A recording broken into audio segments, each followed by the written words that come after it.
Mr Speaker, thank you very much for this opportunity to speak in the third reading of the Psychoactive Substances Amendment Bill, and as a member of the Health Select Committee that heard the primary piece of legislation, I want to reiterate, sentiments shared across the House that the context that the country was facing was one where these products were out there and we needed a regime that regulated them, and what we've seen, however, is that regime fall short of creating the appropriate framework for us to determine what are safe substances. And in fact, what we've seen is that the substances that are currently available have been incredibly detrimental to the health and well-being of our communities right across the country. It was an honest attempt by the Select Committee within a context of a bill that needed to be rushed through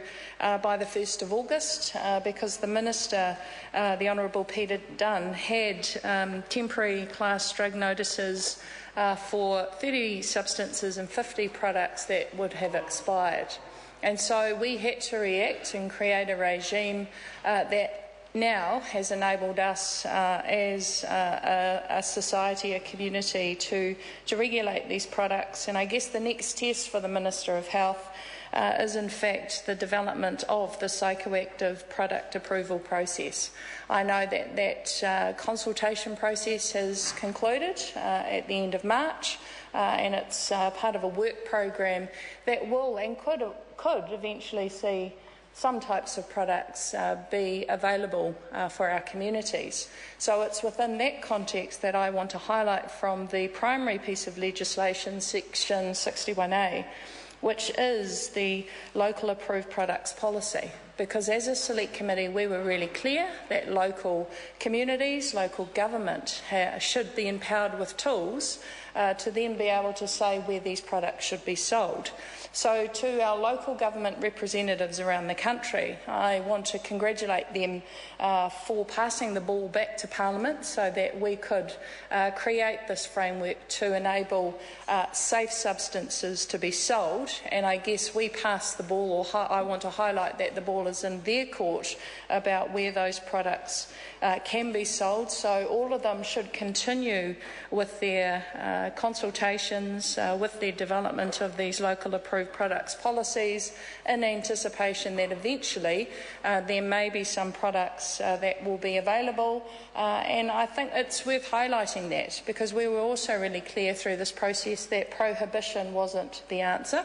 And I know my colleague Kevin Haig had some particular perspectives around that, given the most damaging drug in our country is alcohol.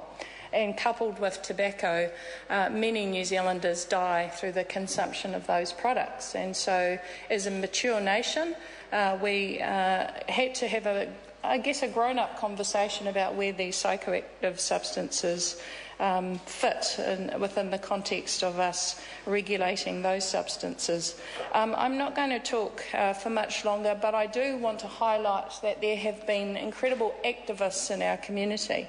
And there's a woman called Julie King who lives down in Tokoroa, and she also is part of a group called Love Soup. Now, I've never been there, but I've seen her Facebook posts, and she's an ordinary, passionate woman living in our communities, loves her community, and was really concerned about what these products were doing to not only the young people, but the people within that Tokoroa community. And she took it upon herself with other people within that community to make a stand. And so I want to acknowledge that engagement, because I think what we've seen in this process is that democracy does work, that actually people do have power, and when they develop a critical mass, they'll get reactions from political parties, but people in power. And so, we do have to commend the government for doing something. And at the end of the day, it doesn't matter who did what, because we're all here tonight and our votes will be recorded. There is some consensus about the passing of this bill.